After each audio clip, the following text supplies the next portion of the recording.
So I took this mic because I like to walk around. But anyways, first I want to, Pete Lottie's over here, and I want to apologize to Pete because half the things I'm going to say today, Pete probably already knows. I pretty much tell him everything and give him a lot of info about college, and I take a lot of credit for where he's at right now.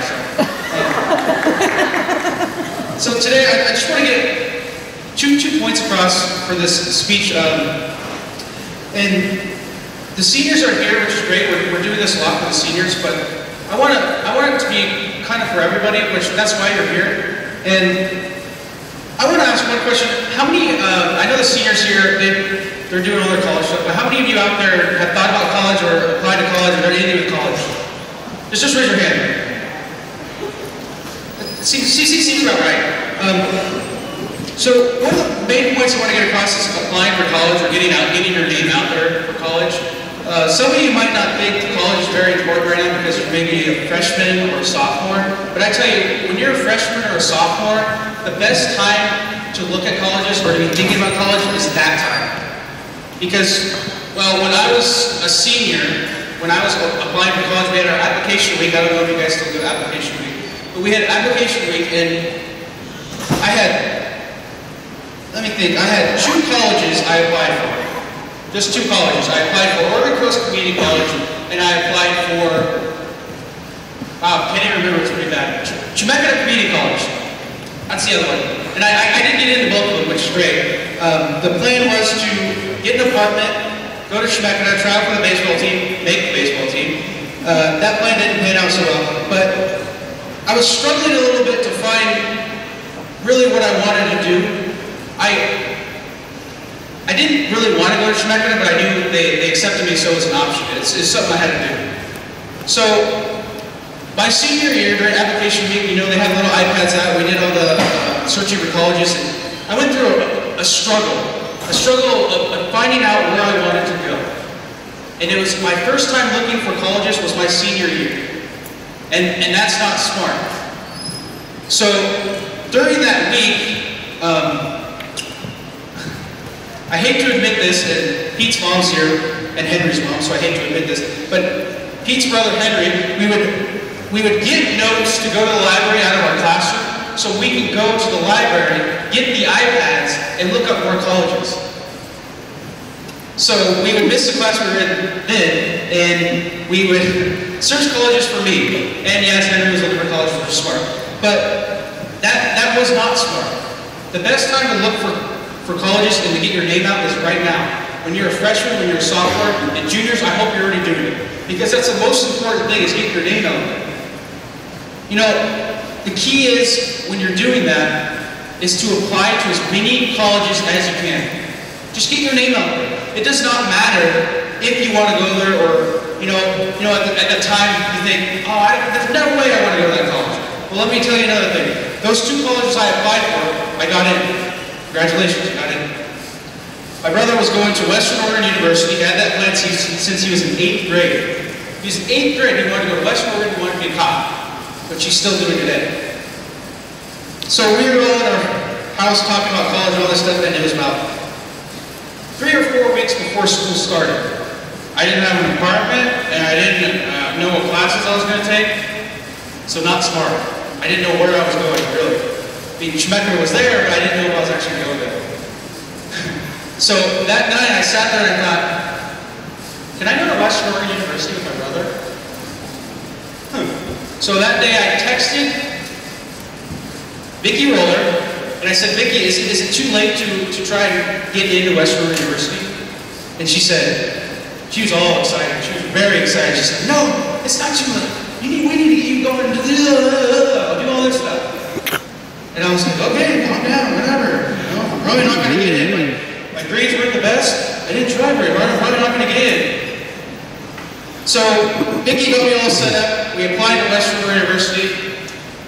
They contacted me right away, and they said, if you want to get into Western Oregon University, you got to write a letter to us saying why you're doing this so late and why your grades at some points weren't so great.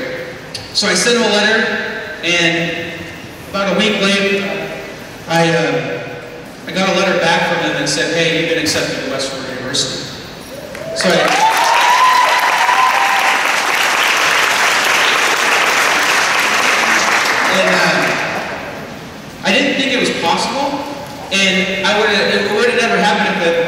texted Vicki if I wouldn't have tried. So the point I'm trying to get across is you need to go out there and you need to try. You need to apply for colleges. You need to look at colleges now. You need to start thinking, hey, what do I want to do when I get to college? What do I want to do after high school? You know, stuff like that. Get to it now. Because soon enough, when you're a freshman and you're a sophomore, you'll blink and you'll be a junior or you'll be halfway done your senior year. And then you'll be like me. You'll be like, oh my word, where am I going to go? Am I even going to go to college? So, apply now, get going, and do it. Okay? Seniors, congratulations. All the seniors here, congratulations on what you want to do and why you want to do it. Another point I want to get across is a little bit more for seniors. You know, the first part was a little bit for you guys out there. But seniors and juniors and everyone who wants to go to college, there'll be a point when you get to college, and I've been going to college for 2 years now. Whoa, so much, right? There'll be a point when you get to college where you don't feel like really doing anything. You have a lot of free time, and you don't want to really get up for that class, or you don't want to do homework, which I'm sure most of you probably have that feeling now.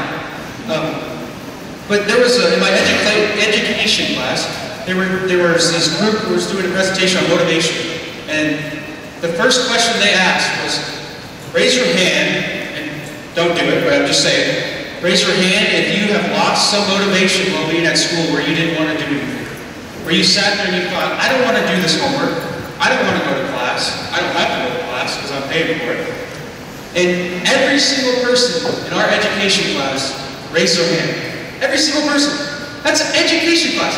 That's a class that's full of students that are going to be in a high school like this teaching young people like you. So everybody gets to that point.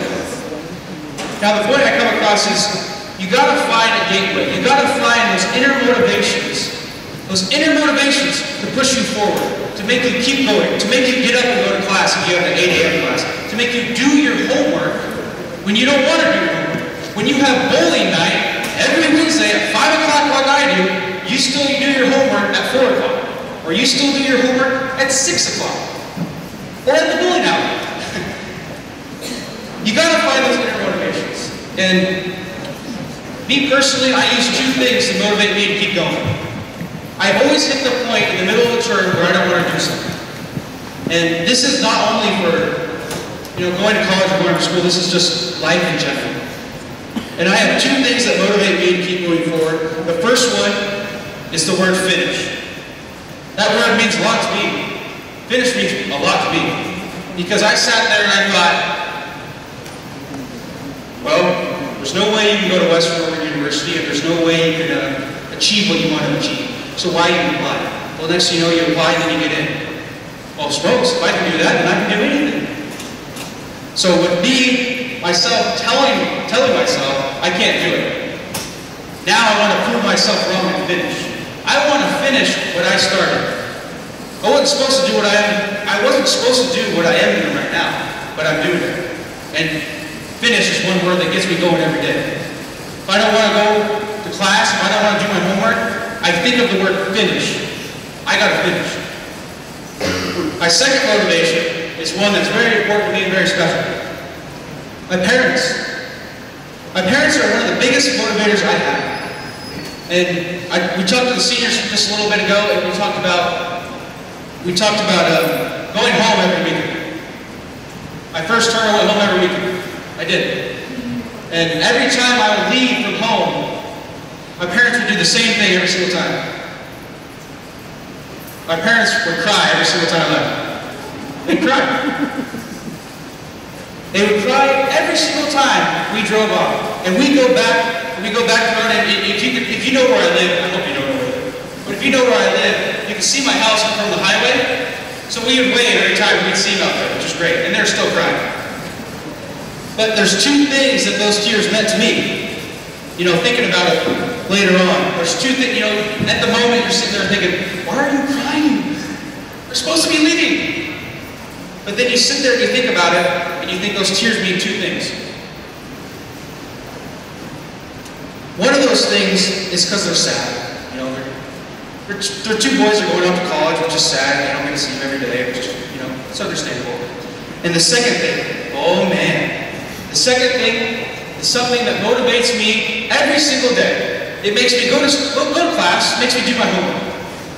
And it's the most important thing you can do for your parents. And that thing is to make them proud. So the tears, 1, they're sad. 2, they're proud. And that's the best feeling in the world, is to make your parents proud.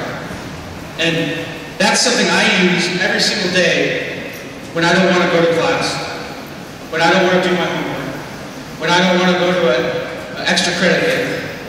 I think of those 2 things right there. And everybody here, if you go to school or if you go to work or you do whatever you want to do after school, you have to find things in life that motivate you to keep pushing forward, to keep going, and to finish. Because finishing is the most important thing. That's pretty much, I think, all I wanted to say. But, you know, one of the motivators I had was my parents, right? So, I just want to announce right now, my mother is actually in the crowd right now. So she is right here, and I know she hates when I do this, but if it wasn't for her, I wouldn't be standing here speaking to all of you today, and my father. So, I want to give my mom a round of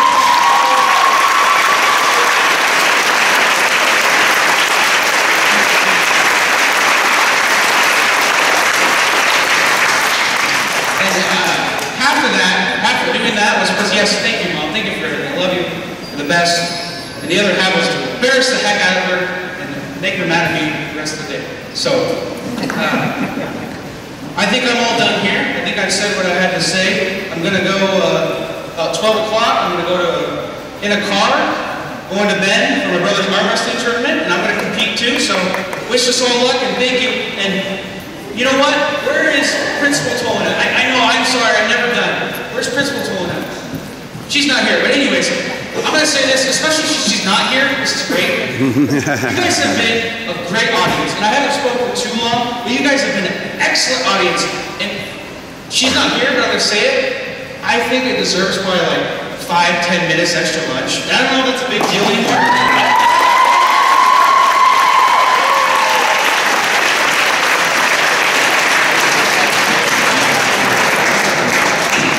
And I don't know if that's a big deal anymore. It sounds like a big deal. But when I went to school, that was a big deal. So, by at least telling, this crowd's been so great, they deserve 5 minutes or 10 minutes extra lunch. Are you supervising it? Huh? Are you supervising it? I just told them I gotta go to bed. See how I set that up? I'm going to bed, and then you get 10 minutes extra lunch. So,